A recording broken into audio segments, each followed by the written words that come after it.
Oi, meus amores. Agora vamos começar a aula de história. Vamos abrir o livro na página 258, capítulo 2. As cidades têm história. 258. Vamos lá?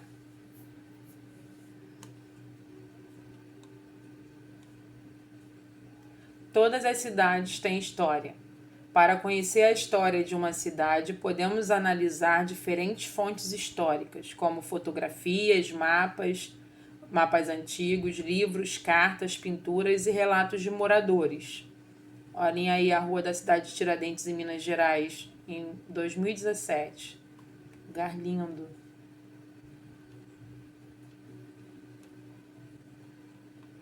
Indo para a página 260. A história de uma cidade. Vamos iniciar a leitura do texto.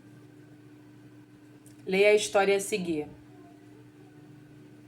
Mãe, preciso fazer um trabalho sobre a história de Palmas, nossa cidade.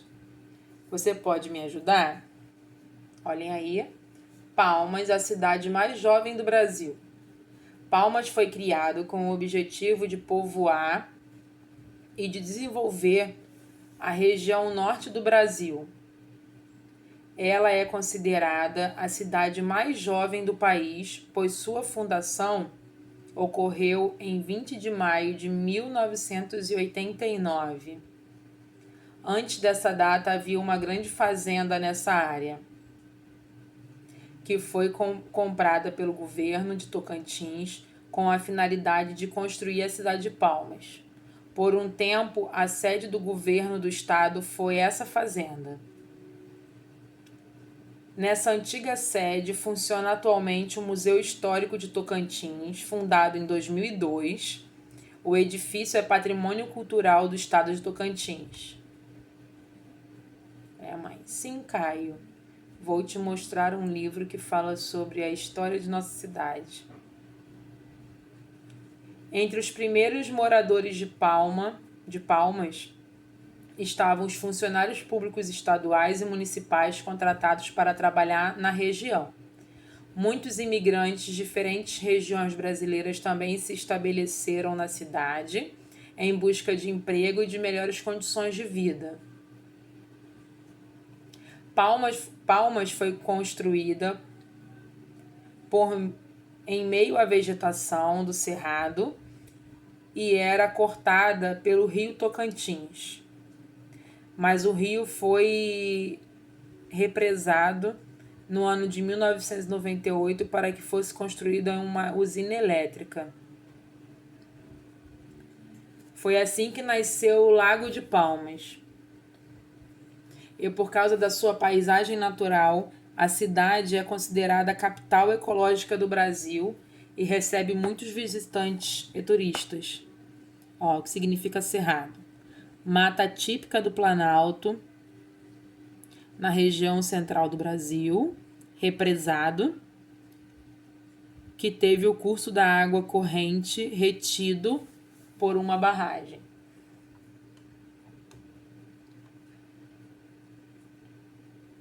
A formação das cidades. Na história que você leu, Caio descobre diversas informações que fazem parte da história de Palmas, cidade onde ele vive. Você descobriu, por exemplo, que Palmas tem uma história recente, se comparada à história da maioria das cidades brasileiras. Percebeu também que Palmas foi povoada por pessoas de diferentes regiões do Brasil que buscavam mais oportunidades. Olha essa imagem aqui. Ao lado, relevos esculpidos no Palácio Araguaia, da Araguaia, em Palmas, representam episódios da história do estado de Tocantins. As cidades podem ser formadas por diferentes motivos. Em alguns casos, elas são originadas a partir de eventos significativos, como a criação de uma indústria ou de uma empresa. Também podem surgir a partir de agrupamentos naturais de pessoas, das antigas vilas coloniais e por meios de planejamento urbano, como é o caso do exemplo de que lemos.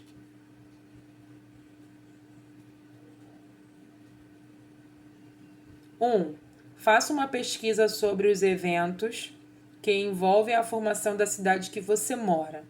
Verifique também informações sobre os primeiros grupos de pessoas que povoaram a cidade onde você vive. Escreva nas linhas abaixo aquilo que você descobriu e faça uma roda de conversa com os colegas para apresentar suas informações. Isso aqui em breve, vocês vão fazer agora a pesquisa, mas em breve estaremos na sala de aula fazendo essa roda de conversa, tá bom? Mas não deixam de fazer, não. Atividades. Entrevista. Assim como a cidade de Caio, a sua cidade também tem história. Para conhecer um pouco dessa história, você pode entrevistar uma pessoa da família. Siga o roteiro. Aí aqui tem o roteiro da entrevista que você fará para a sua família, tá? Tia Luana vai corrigir assim que nós voltarmos dessa quarentena. Próxima atividade. Próximo texto, desculpa. Fontes que contam a história das cidades. Podemos conhecer a história das cidades por meio de fontes históricas. Observe as imagens abaixo. Igreja de São Francisco de Paula, na cidade do Rio de Janeiro, em cerca de 1905. Olha como é que era. Olhem agora. Igreja de São Francisco de Paula, na cidade do Rio de Janeiro, na atualidade. Mudou, né? Nós estamos vendo calçada diferente, a iluminação diferente. Em volta, ó, aqui não tinha prédios, agora tem. Carros, maior concentração de pessoas, mas o monumento não mudou, né? A igreja continua a mesma. Esse monumento, essa estátua na frente também continua a mesma. Descreva a imagem A. Faça o mesmo com a imagem B. A aluna acabou de fazer, né? 2. Marque com um X alguns elementos que aparecem na imagem A e que não existem mais na atualidade. Aí vocês vão marcar com X. Ó, aqui tem as arvorezinhas, aqui não tem mais, né? Mais o quê? Esses postes de iluminação não tem mais. Aí vocês vão fazer um X. Esse veículo também não tem mais. Circule alguns elementos que aparecem somente na imagem B.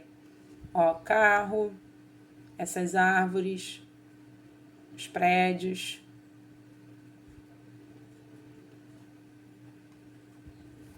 As imagens apresentadas são exemplos de fontes históricas.